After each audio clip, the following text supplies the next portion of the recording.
Hello. The three-day Reading Rock Festival takes place next weekend.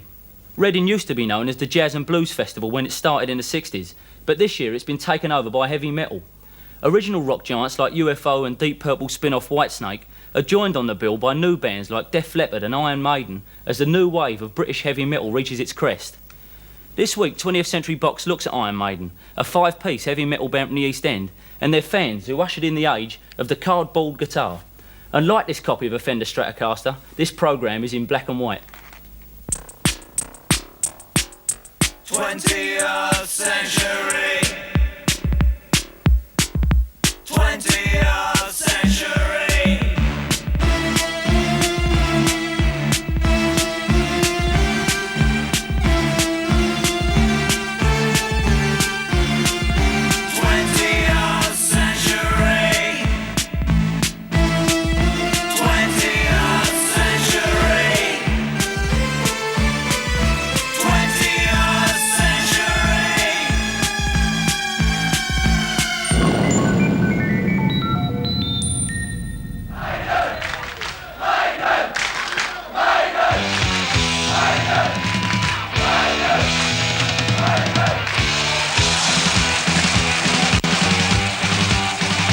Friday night at the Marquee, and East End rock band Iron Maiden are playing the second of 3 nights at the club.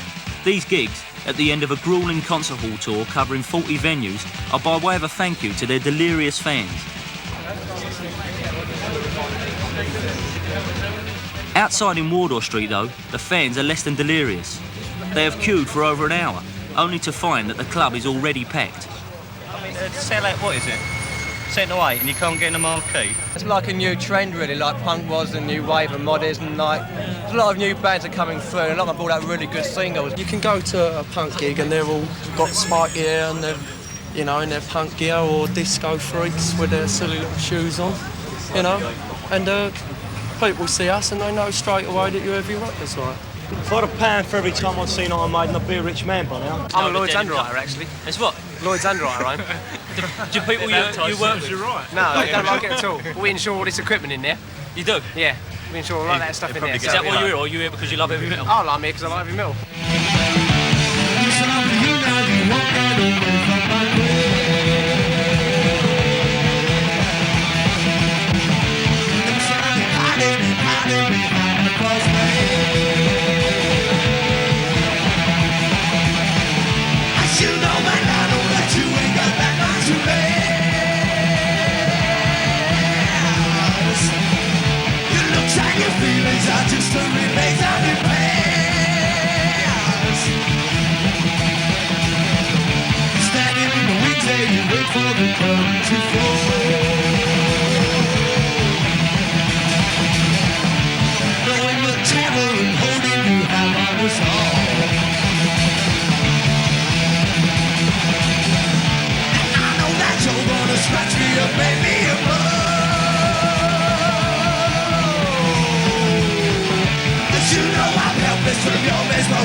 I think it's ecstasy at 200,000 watts.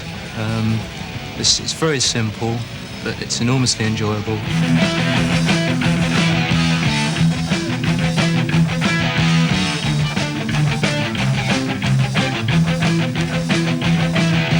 Keep your distance, walk away, don't take it, babe.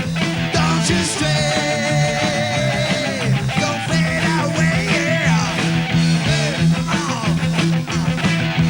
Watch us step peace out to get you, come on, baby. Don't you stay.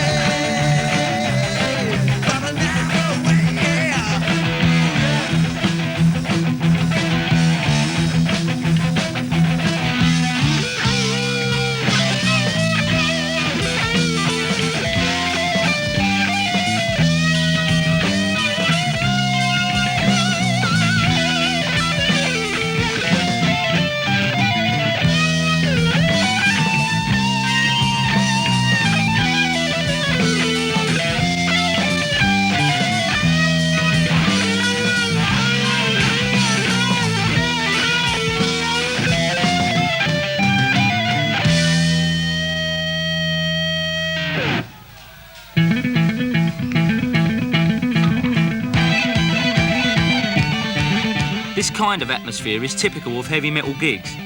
Iron Maiden have a devoted and crazy following. Even bass guitarist Steve Harris admits to being astounded by the reaction of the fans. They do seem to look up the bands. But then I think a lot to do with it is because I think really they like to be up there as well, you know. I think they like to imagine themselves being up on the stage, playing. I think that's probably what it is. I mean, I must admit, you know, when I used to go and see bands before, I always thought, God, you know, I'd love to be up there playing and all that. Now it's a bit weird looking at it from the other side of the fence, if you know what I mean. Like, you're up there playing and the crowds all going balmy about you. Like, it's really weird.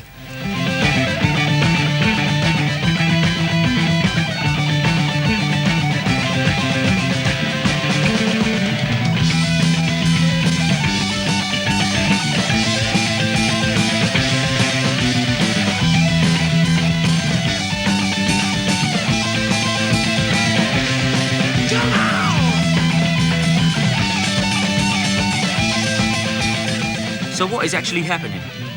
Is heavy metal really something new, or is it just another name for the hard rock music popular in the early 70s?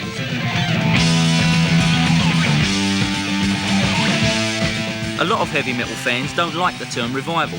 They point out that heavy bands like Van Halen and Judas Priest were packing the Hammersmith Odeon throughout the punk rock period.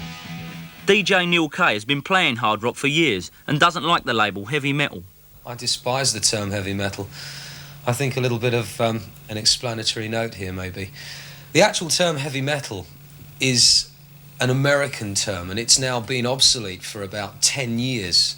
It was around shortly after the Woodstock Festival, and it is in actual fact a phrase that is nowadays covered in the States by a term high energy rock.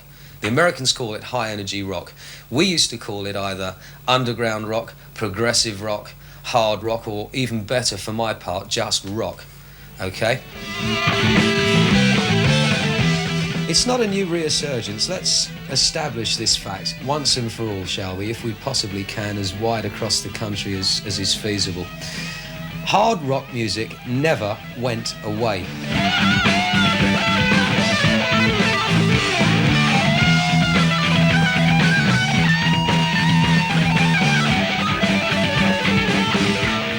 But if it never actually went away, hard rock certainly became more remote from the audience. Musicians like Eric Clapton and John Lord of Deep Purple may have been technically brilliant, but as their reputations and the venues they played became bigger and bigger, a lot of the excitement went out of rock. Punk succeeded because it put the energy back into music. The new wave of heavy metal, partly a reaction to punk, marks a return to traditional musical values. For me, I've always looked upon the stage as a much hallowed place, a place of worship for real artists, as I said just before. That doesn't just stem from rock and roll days. To me, Judy Garland was a real artist, Al Jolson was a real artist. People like that gave their all and everything for the stage, and most of them finished up dying for it as well. And in my view, nobody should be allowed to stand on a stage unless they can actually present the total professional thing, unless they really can sing and really can play. Punk was a total anti-attitude towards music.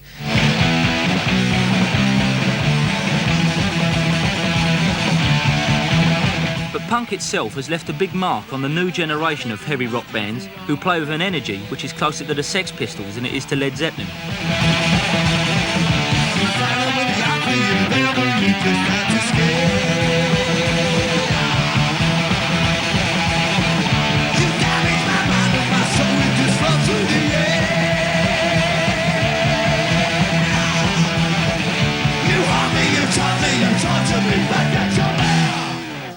One man who believes there is a new wave of British heavy metal is the deputy editor of Sounds, Jeff, known to his friends as Death, Barton.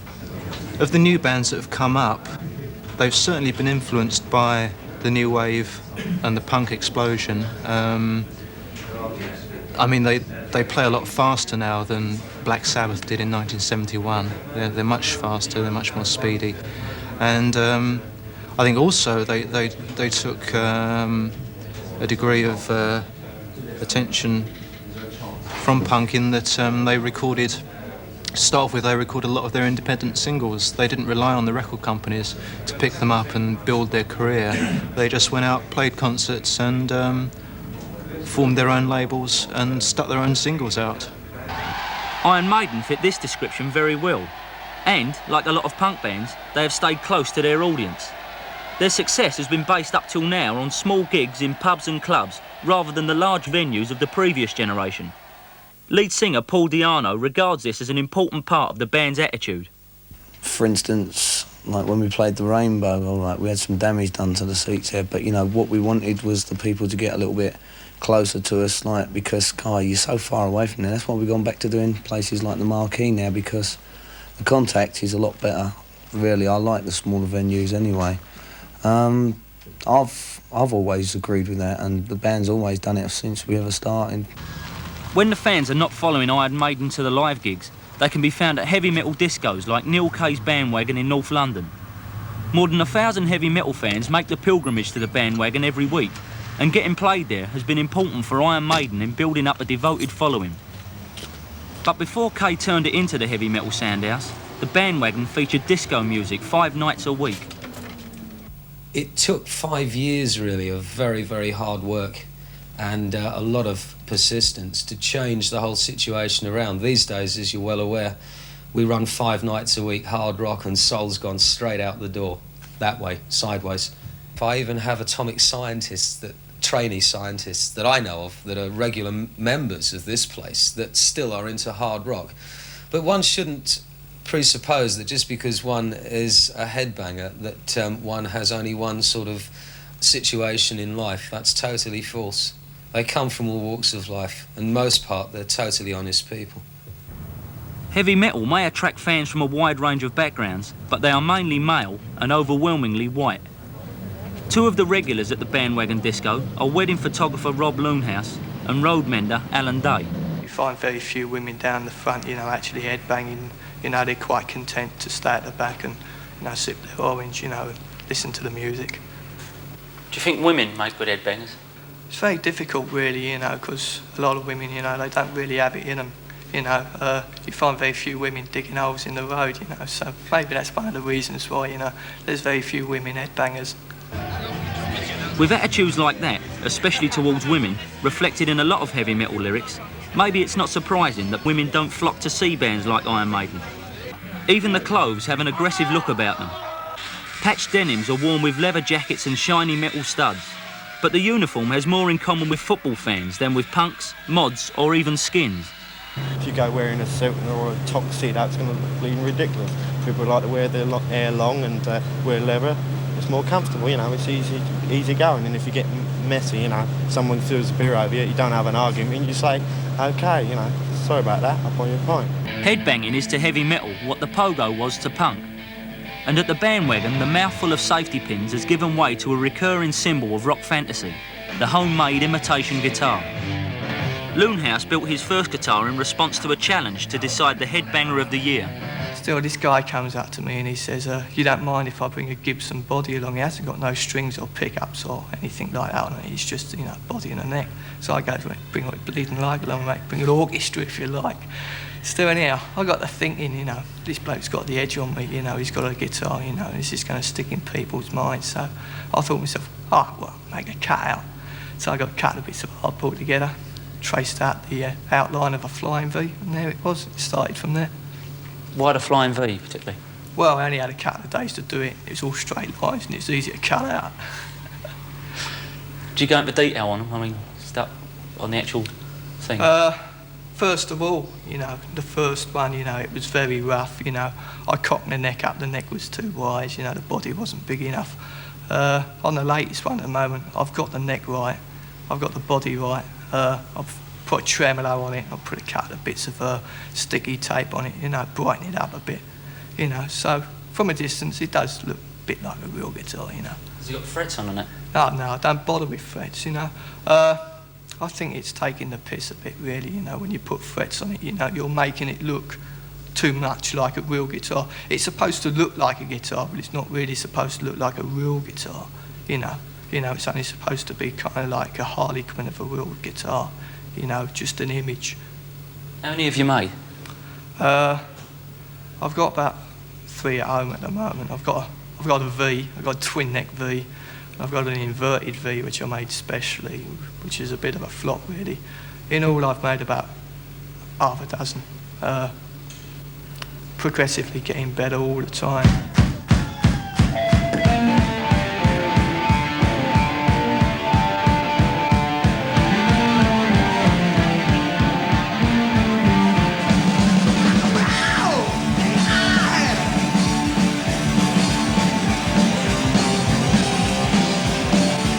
If the heavy metal boom is being taken seriously by the fans with their imaginary guitars, it's certainly causing a stir in the offices of the record companies. Iron Maiden was signed to EMI last year, but when they formed in 1976, punk was what was selling. And as Steve Harris explains, when the band were first offered a recording deal 4 years ago, they were told punk was what they had to play. But they want us to get us to cut our hair and all that sort of thing. And, you know, we just said, well, no way, because it's not what we want to do, you know. And they want us to play more commercial music. So, you know, I mean, it was, people say, was it easy to, or hard to sort of just turn down a deal or anything like that. But it's not hard to do something when you don't like what you're going to have to do, sort of thing, you know. It's just not hard to stick to your guns if you're into what you're doing, you know. After that first offer, Iron Maiden decided to take action.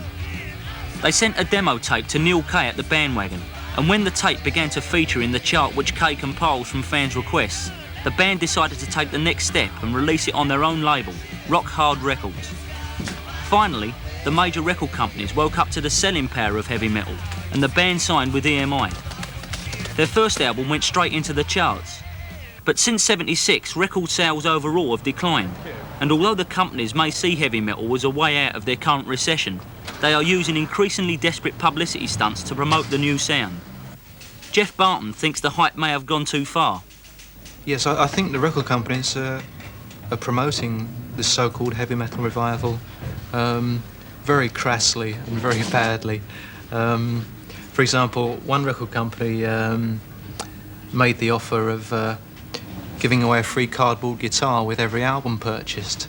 And they're like marketing it like it's soap powder at the moment, really. It was all very well when heavy metal was popular on the grassroots level, and the kids used to go out and get a bit of hardboard and hack it into the shape of a flying V and just do it because they wanted to do it. But it's been reduced to a mindless trend now when you've got cardboard guitars ready-made for you and you can go in a shop and get one free with every purchase of such and such an album. It's completely ridiculous, and I think it ruins all the sort of novelty of it and the genuine good times and the actual interest that was there at the beginning. I think it's going completely over the top, really. Still, provided they can survive the hype, Iron Maiden are on the verge of becoming a very successful band. So good. Iron Maiden. Next month they start a European tour, and there are plans for them to tour the States.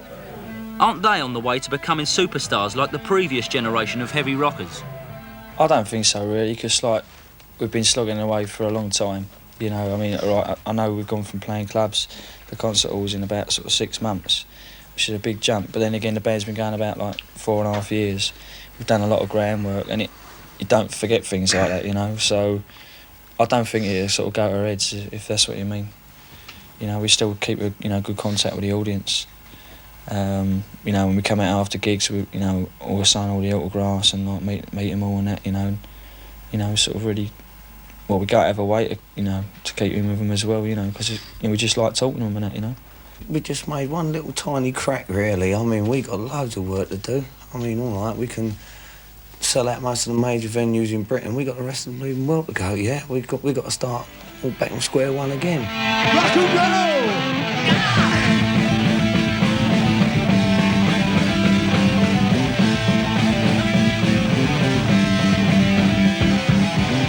Come into my room. I want to show you all my wares. I just want to see your blood. I just want to stand and stare. See the blood begin to flow. As it falls upon the floor. I made a camp before. I made a camp before.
Won't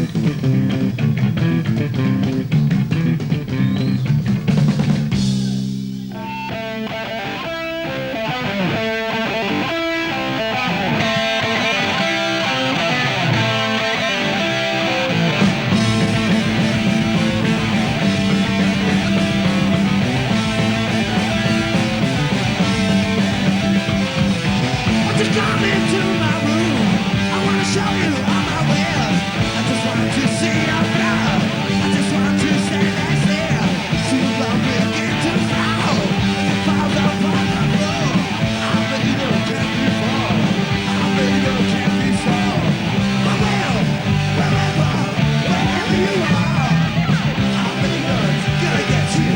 No matter how far. See the blood flow. What you do? I'm above my head.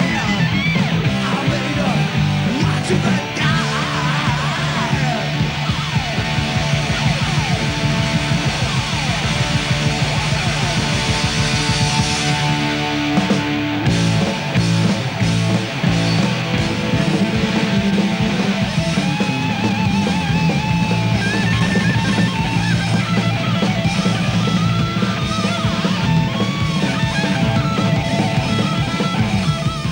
Meanwhile, miming to the music is as close as fans like Rob Loonhouse will ever get to stardom. We asked Loonhouse why he didn't get himself a real instrument and learn to play. I'm now 23. In the rock business, it's getting on a bit, 23. To become really competent at the guitar, you've got to play it for about 5 years, before you come reasonably competent. And you've got to be pretty competent to play rock music. So, say it would most probably take me until, about 30, before I've really become competent. So really, I've left it a bit late. So in the future, do you see this as a lifelong thing now? Or Yeah. I'm going to make a business of being a headbanger, because that's what I'm good at, basically. 20